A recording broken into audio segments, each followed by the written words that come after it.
हरे कृष्णा। आज सोच रही हूँ कि 7th चैप्टर भगवत गीता का आप लोगों से बड़े थोड़े अलग तरीके से डिस्कस करूँ। आज हम ऐसे डिस्कस करेंगे भगवत गीता के 7th चैप्टर को एज इफ कृष्णा डायरेक्टली हमसे ही बात कर रहे हैं और बहुत डेप्थ में नहीं जाएंगे, हम पर्पर्ट्स में नहीं जाएंगे, सिर्फ जो हिंदी के अनुवाद हैं हर श्लोक का उसको हम रीड करके ध्यान से सुनेंगे और ऐसा नहीं समझेंगे कि हम उसको रीड कर रहे हैं। रादर हम ऐसा समझेंगे कि हम सामने बैठे हैं और कृष्ण हमसे सामने बैठ करके बातें कर रहे हैं। इस पॉइंट ऑफ व्यू से हम चीज़ों को एब्जॉर्ब करने की कोशिश करेंगे। कोशिश करूंगी कि जितने ज़्यादा से ज़्यादा श्लोक हों उनको हम करें, लेकिन इतने ज़्यादा भी नहीं कि हम उसको दिमाग में बिठा ना पाएं। क्योंकि देखिए, किसी भी चीज़ को समझने के लिए उसका एक ओवर पॉइंट ऑफ व्यू जब मिलता है और उसके बाद हम डेप्थ में जाते हैं तो चीज़ें बेहतर तरह से हमें समझ में आती हैं। एक अम्ब्रेला व्यू हम पहले ले लेंगे इस चैप्टर 7 का और फिर धीरे धीरे अगर उसको समझने की कोशिश करेंगे तो वो हमें बेटर समझ में आता है, क्योंकि एक जिस्ट समझ में आती है कि कृष्ण हमसे क्या कहना चाह रहे हैं, क्या इंफॉर्मेशन दे रहे हैं और क्या हमको उस इंफॉर्मेशन के थ्रू सिखाना चाह रहे हैं। तो आइए पहले श्लोक से चैप्टर 7 के शुरू करते हैं एक जिस्ट लेना।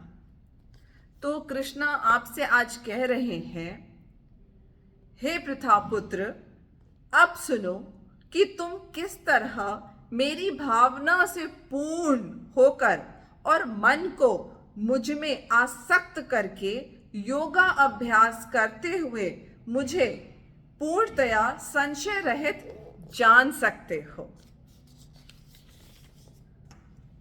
फिर कृष्ण कह रहे हैं, अब मैं तुमसे पूर्ण रूप से व्यवहारिक तथा दिव्य ज्ञान कहूंगा।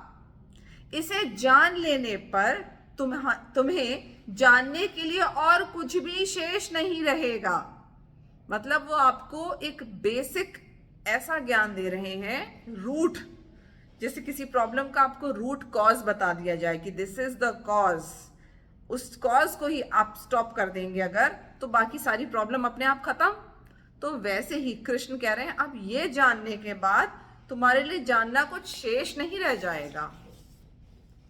कृष्ण कह रहे हैं आपसे, कई हजार मनुष्य में से कोई एक सिद्धि के लिए प्रयत्नशील होता है और इस तरह सिद्धि प्राप्त करने वालों में से विरला ही कोई एक मुझे वास्तव में जान पाता है। भाई, भगवत गीता पढ़ने तो एक तो पहले लोग पढ़ते नहीं हैं, और अगर पढ़ते हैं तो फिर भी वो कृष्ण को समझते नहीं हैं। उनमें से भी कोई एक ही समझ पाता है। आगे कृष्ण आपसे कह रहे हैं कि पृथ्वी, जल, अग्नि, वायु, आकाश, मन, बुद्धि तथा अहंकार। अहंकार में आप बेसिकली समझ सकते हैं, ये अहंकार है बेसिक कि मैं ये शरीर हूं। जब मैं ये सोचती हूँ कि मैं ये शरीर हूं तो मैं ये भी सोचती हूँ कि जो कर रही हूँ वो मैं कर रही हूँ, जबकि ऐसा नहीं है। जो कर रहे हैं वो सब कृष्ण ही कर रहे हैं। ये 8 प्रकार से विभक्त मेरी भिन्ना यानी अपरा प्रकृतियां हैं। अब समझ लीजिए कि पृथ्वी, जल, अग्नि, वायु, आकाश, मन, बुद्धि तथा अहंकार, ये क्या है? ये 8 प्रकार की कृष्ण की अपरा प्रकृति है। अपरा, एक प्रकार की प्रकृति कृष्ण की है, अपरा प्रकृति, और उसमें ये सब आता है।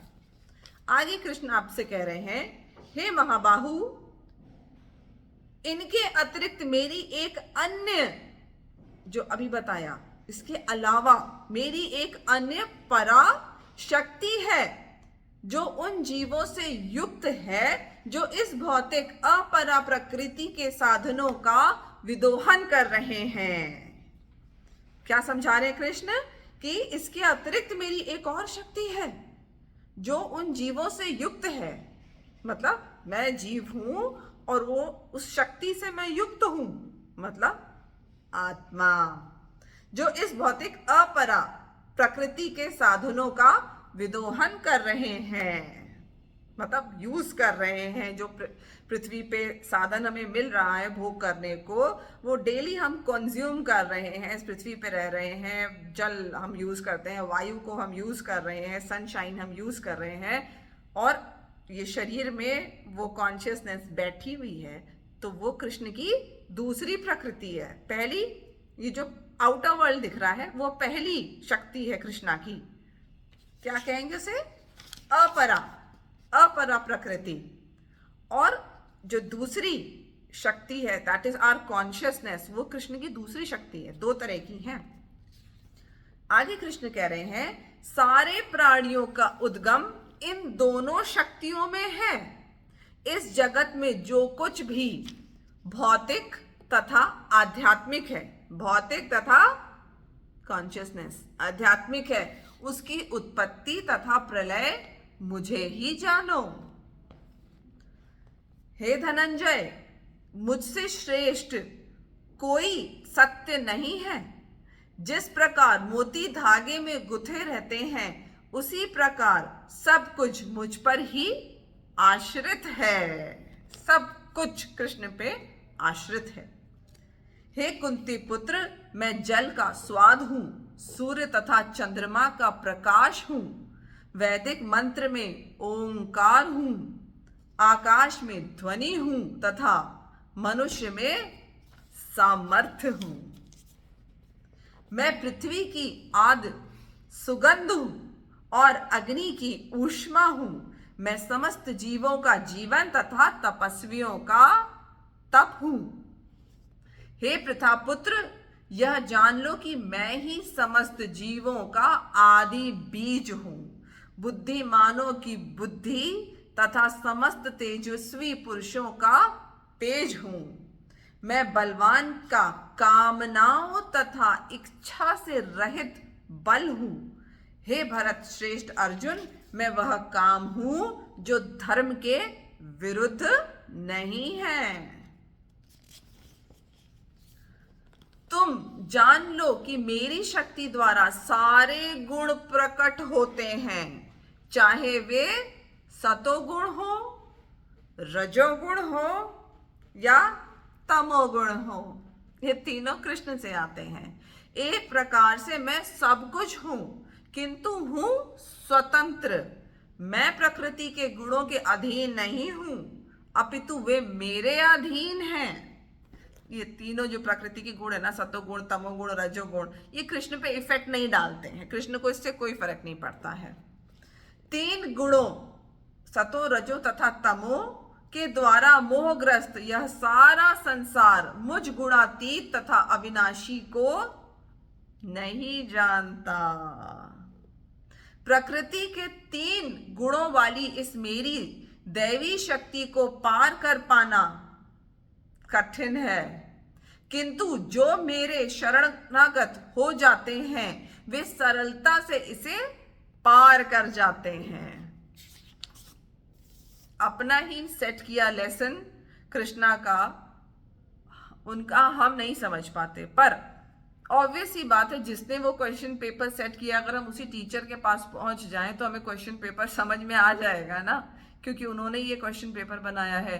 वैसे ही ये जो प्रकृति के तीन गुण है, इससे कृष्ण ने हमारी सारी शक्तियों को ढक दिया है जो आध्यात्मिक हैं, जिसके थ्रू हम ये जान सकते थे कि कृष्ण कौन है, हम कौन हैं। लेकिन चूंकि हम चाहते थे ऐसा, तो कृष्णा ने उसको हाइड कर दिया है। बट अगर हमें अपने आप को जानना है एक्चुअली में, तो फिर हमें कृष्णा की ही शरण ग्रहण करनी होगी, और कुछ नहीं हेल्प करेगा हमारा इस मार्ग पे आगे समझ करके चलने में कि एक्चुअली में हम कौन है, हमारी क्या पोजीशन है। जो निपट मूर्ख हैं, जो मनुष्य में अधम हैं, जिनका ज्ञान माया द्वारा हर लिया गया है, तथा जो असुरों की नास्तिक प्रकृति को धारण करने वाले हैं, ऐसे दुष्ट मेरी शरण ग्रहण नहीं करते। ये तो स्वयं कृष्ण कह रहे हैं। ना माम दुष्कृतानो मूढ़ा, जो निपट मूर्ख है, मूढ़ा, जो मनुष्यों में अधम है, जिनका ज्ञान माया द्वारा हर लिया गया है, तथा जो असुरों की नास्तिक प्रकृति को धारण करने वाले हैं, ऐसे दुष्ट मेरी शरण ग्रहण नहीं करते। वो क्या करेंगे? डिबेट में पड़ जाएंगे। जब आपको कृष्णा की शरण ग्रहण नहीं करनी होती है ना, तो लोग क्या कहते हैं कि अच्छा मेरी ये इच्छा है, मैं इस देवी देवता की पूजा कर लेता हूँ।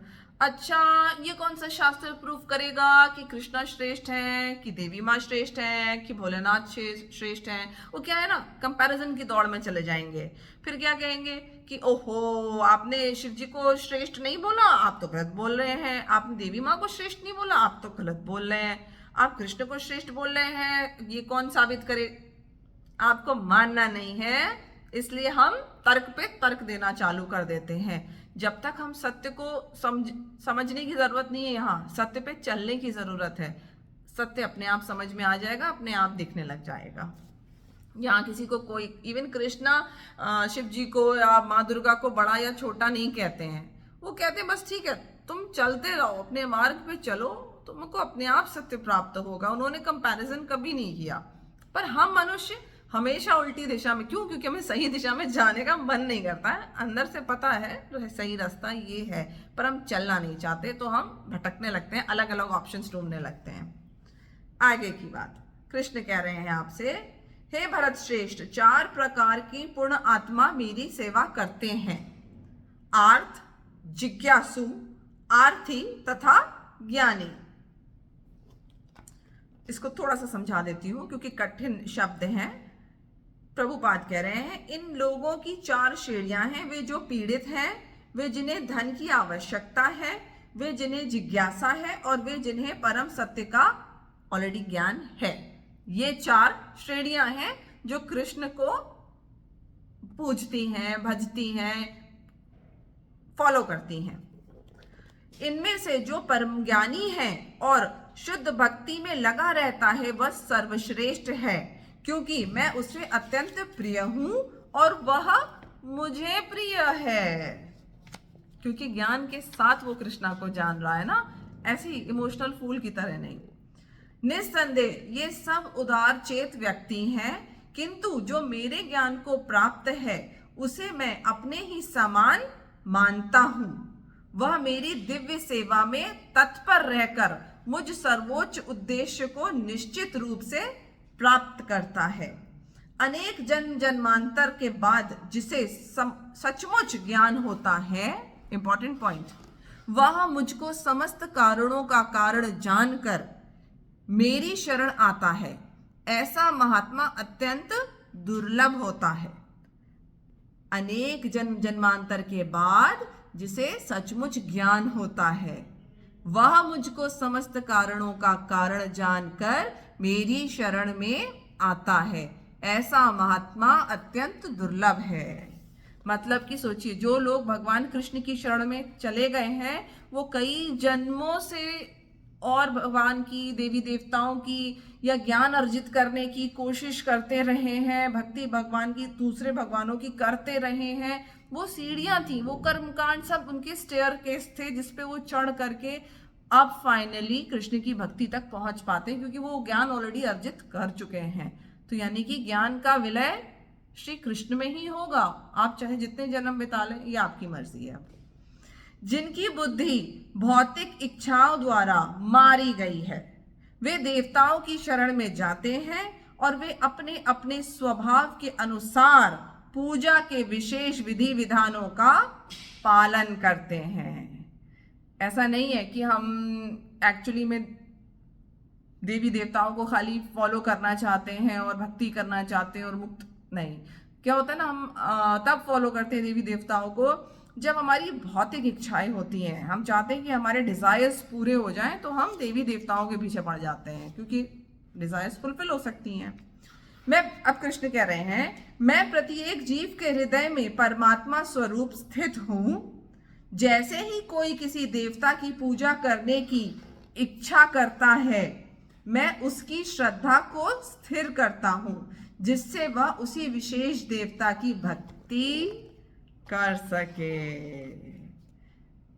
इसी श्लोक नंबर 21 पे मैं स्टॉप करके रुकती हूँ, और बाकी जो है मैं दूसरे वीडियो में अभी कंटिन्यू कर दूंगी, just because I do not want कि एक वीडियो बहुत ज़्यादा लंबा हो। तो अब इस लास्ट श्लोक से आपको बात समझ में आ गई होगी कि कृष्ण साफ साफ बता रहे हैं कि अगर आप किसी और देवी देवता की भक्ति करने की या पूजा करने की कोशिश करते हैं तो कृष्ण उनको पावर दे देते हैं आपकी इच्छाएं पूरी करने की, और इनडायरेक्टली वो आपकी इच्छाएं पूरी करा के अपने आप से आपको दूर कर देते हैं कि ठीक है, तुम्हें इच्छा पूरी करनी है, इच्छा ज़्यादा प्रिय है, तो तुम वो भौतिक इच्छा को पूरा कर लो, भले ही तुम मुझसे दूर हो कोई बात नहीं, पर तुम किसी और देवता की भक्ति करके उसमें अपने को दृढ़ करना चाहते हो तो उसमें कर लो। देने वाले एक्चुअली में सुप्रीम ऊपर से कृष्ण ही हैं। चाहे किसी भी आप देवी देवता की पूजा कर लें, किसी ऐसे मनुष्य की पूजा कर लें जिससे आपको लगता हो आपकी इच्छाएं पूरी हो रही हैं, एक्चुअली में वो आपकी इच्छाएं कृष्ण ही पूरी कर रहे हैं। बस ये कर रहे हैं कि वो आपको इनडायरेक्टली अपने आप से दूर कर देते हैं, क्योंकि आप फिर उस किसी और एंटिटी की पूजा करने लगते हैं, भक्ति करने का प्रयत्न करने लगते हैं, क्योंकि उसने आपकी इच्छा को पूरा किया है। But at the end of the day reality यही है कि हम सबको कृष्णा की ही भक्ति करनी पड़ेगी, और करेंगे ही करेंगे, नो मैटर कितने जन्म बीत जाए। हरे कृष्णा।